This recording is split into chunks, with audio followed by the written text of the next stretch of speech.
आज की कहानी हमें लाहौर से हमारी एक बहन ने भेजी है।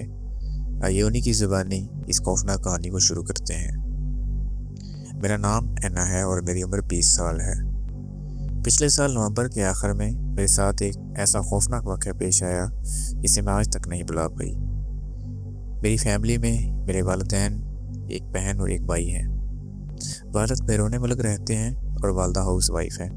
भाई मुझसे बड़े हैं और बहन मुझसे छोटी, और हम तीनों बहन भाई स्टडी कर रहे हैं। ये वाक़या मुझे उस वक्त पेश आया जब मैं क्रिसमस की शॉपिंग कर रही थी। असल में मैं हर दफ़ा क्रिसमस की शॉपिंग क्रिसमस आने से काफ़ी दिन पहले ही कर लेती हूँ, ताकि मैं अपना टाइम बचा सकूँ। उस दिन भी क्रिसमस से काफ़ी दिन पहले मैं शॉपिंग करने के लिए एक शॉपिंग मॉल गई। हिफाजती वजूहात की बिना पर मैं शॉपिंग मॉल का नाम ज़ाहिर करना तो मुनासिब नहीं समझूंगी। उस दिन मेरे पास शॉपिंग के 3 बड़े बैग थे, जिसमें मैंने अपने भाई बहन और माँ बाप के लिए कुछ न कुछ खरीदा हुआ था। मॉल में घंटों गुजर चुके थे, थक कर मैं एक बेंच पर बैठ गई, जो मॉल के उस दरख्त के करीब था जो हर साल क्रिसमस के दिनों सजाया जाता है। मॉल बंद होने का वक्त बहुत करीब था। मॉल में लोग तेज़ी से कम हो रहे थे। अचानक एक बूढ़ा आदमी आता है और बगैर कुछ कहे बिल्कुल मेरे पास आके बैठ जाता है। उसकी मौजूदगी ने मुझे वहम में डाल दिया कि ये कोई इंसान नहीं है, क्योंकि उसकी आंखें बहुत अजीब सी थीं। वो कोई 60 या 70 साल का आदमी लग रहा था, मगर उसकी आंखें उनमें किसी भी जिंदा इंसान की चमक नहीं थी। उसकी आंखें ऐसी थी जो मैंने कभी नहीं देखी थी। अक्सर लोगों की आंखें ख़राब हो जाती हैं और बहुत ज़्यादा सुर्ख हो जाती हैं, लेकिन उसकी आंखें उससे भी कहीं ज़्यादा सुर्ख थी। अगर आप उसकी आंखें देखते तो बिल्कुल एक अजीब किस्म की उसकी आंखें थी, जो आपको वाज़िया तौर पे लगेगा कि ये वो आंखें बहुत अजीब हैं। उसके चेहरे की झुर्रियाँ ऐसे दिखाई दे रही थी जैसे वो सदियों पुरानी हो।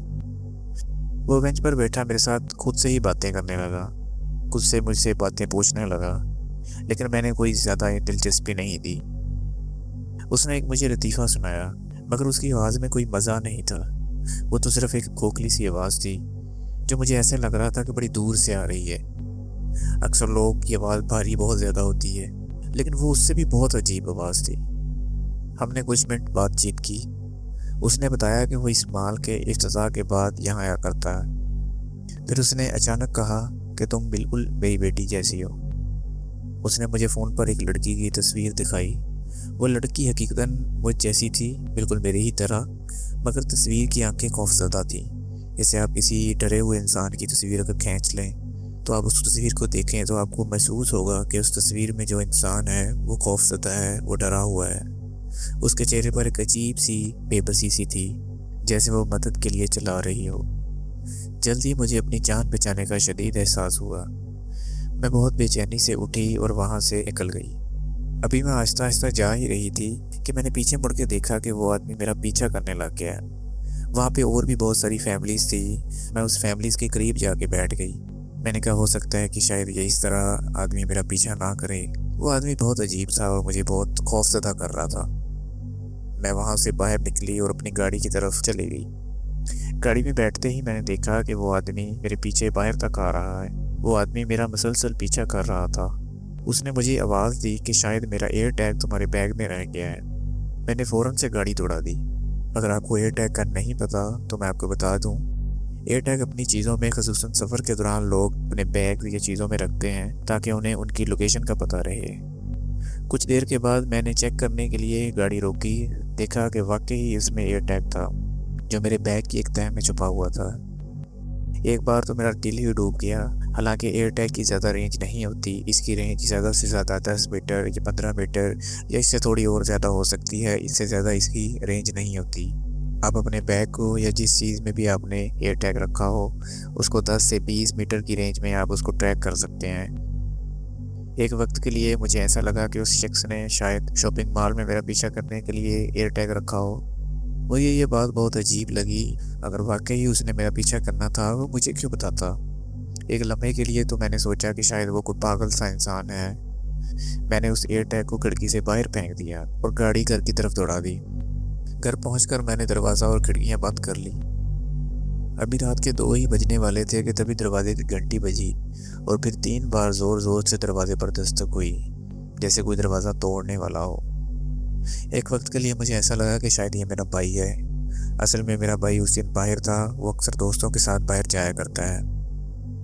जब मैंने दरवाज़ा खोला तो देखा सामने वही बूढ़ा आदमी खड़ा था, मगर अब उसकी शक्ल बिल्कुल बदल चुकी थी।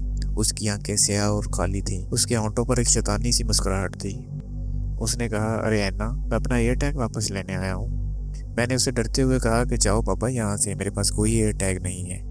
उसके साथ ही मैंने फौरन से दरवाज़ा बंद कर दिया। साथ ही मैंने अपने भाई को कॉल लगा दी। सब खाला के घर 1-2 दिन के लिए गए हुए थे और मेरा भाई अपने दोस्तों के साथ बाहर गया हुआ था।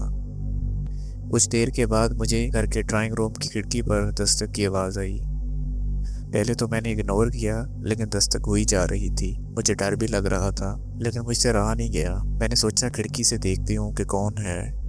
जब मैंने देखा तो वही बाबा वहीं खड़ा था, बिल्कुल साख्त। उसका चेहरा शीशे से चिपका हुआ था। उसकी सांसें खिड़की पर धुंधलाहट पैदा कर रही थी। उसने बोला, तुम जानती हो है ना, मैं तुम्हें देख रहा हूँ। मैं बहुत डर गई। वो लग ही ऐसा रहा था। ऊपर से घर में मैं अकेली थी।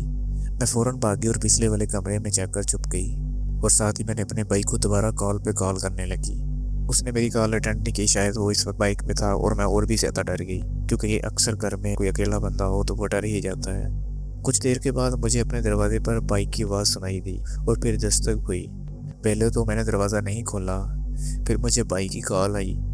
मैंने भाई की कॉल फ़ौरन से उठाई तो भाई ने मुझसे कहा, क्या रे अन्ना, तुम दरवाज़ा क्यों नहीं खोल रही? जल्दी करो, बाहर बहुत सर्दी है। मैंने उसे कहा कि वो खौफनाक बाबा बाहर ही खड़ा है, मैं दरवाज़ा नहीं खोलूँगी, उसको भगाओ यहाँ से।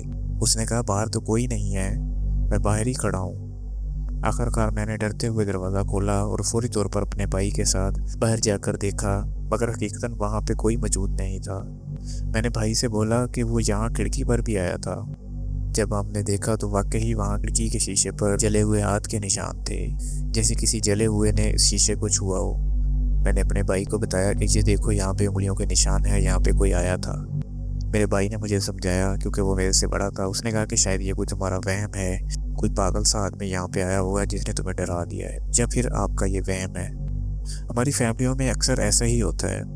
अगर किसी के साथ कोई मसला पेश आता है, किसी को जिन, चुड़ैल या कोई भी इस तरह की चीज़ नज़र आती है, अगर वो बताने की कोशिश करता है तो उसकी बात में कोई यकीन नहीं करता।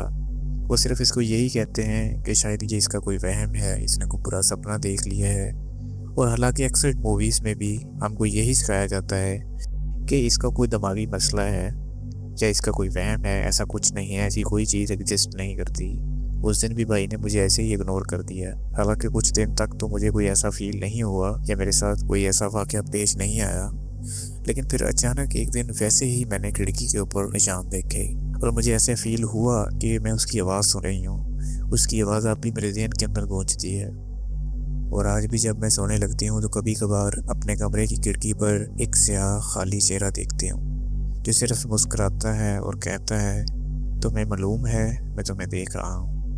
मुझे आज भी नहीं पता कि वो कोई वाकई जिन या कोई चीज़ है। हालांकि वो मुझे कभी कोई नुकसान नहीं पहुंचाता, बस सिर्फ इतना ही कहता है कि मैं तुम्हें देख रहा हूँ। पता नहीं उस दिन के बाद ये कोई डर है जो मेरे अंदर रह गया है या कोई वहम है जो मेरे अंदर रह गया है। मेहरबानी करके मेरी ये कहानी लोगों तक ज़रूर पहुँचाएं, शायद वो बता सकें कि ये क्या चीज़ हो सकती है। आपका बहुत शुक्रिया।